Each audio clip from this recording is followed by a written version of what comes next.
Hello students, આજે આપણે જોવા જઈ રહ્યા છે બાયોલોજીનો ફર્સ્ટ ચેપ્ટર સપુષ્પ વનસ્પતિઓમાં લિંગી પ્રજનન છે એનું પૂર્વફલનની ઇઝી સમરી. તો સૌથી પહેલા વાત કરીએ કે પૂર્વફલનની રચનાઓમાં થાય છે શું? તો પૂર્વફલનની રચનાઓમાં જે જન્યુઓ હોય છે એમનું ઉત્પાદન થાય છે. તો સૌથી પહેલા નર પ્રજનન અંગ કે જેના ત્રણ ભાગ છે, પરાગાશય, યોજી અને જે તંતુ છે. પરાગાશય છે એ બાહ્ય રીતે આપણે જોવા જઈએ તો એ મુખ્યત્વે દ્વિખંડી હોય છે અને ચતુષ્કોટરીય તરીકે જોવા મળે છે. જ્યારે આપણે એની અંદરની રચના જોવા જઈએ તો એની અંદર 4 સ્તરો આવેલા હોય છે, જેનું નામ છે અધિસ્તર, સ્ફુટિસ્તર, મધ્યસ્તર અને પોષક સ્તર.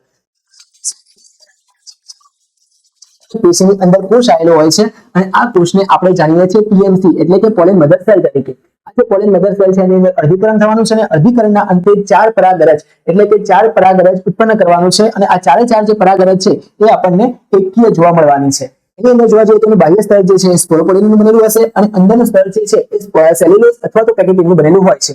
એ જે 4 જન્યુકોષ છે એ પછી 2 અવસ્થા એટલે કે એની અંદર જન્યુજનક ઉત્પન્ન કરે છે, જેની અંદર એ નરજન્યુ અને વાનસ્પતિક કોષોને ઉત્પન્ન કરે છે અને પછી એનું સ્ફોટન થાય છે, વિકિરણ થાય છે અને અંતે પરાગરજ મુક્ત થાય છે.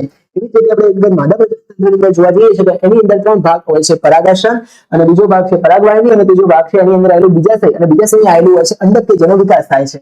પરાગાશય ઉપર આવીને પરાગરજ બેસે છે, પરાગવાહિનીમાંથી પરાગનલિકા લંબાય છે અને જે બીજાશય છે એ અંડકો ધરાવતું હોય છે. આ અંડકોની અંદર જે પ્રદેનો કોષ આવેલો હોય છે, પ્રદેના કોષ જે છે એ એમએમસી તરીકે વર્તે છે એટલે કે મેગાસ્પોર મધર સેલ તરીકે વર્તશે, જેની અંદર અર્ધીકરણની પ્રક્રિયા થાય છે અને અર્ધીકરણને અંતે 4 બીજાણુ એટલે કે 4 મહાબીજાણુ ઉત્પન્ન થાય છે.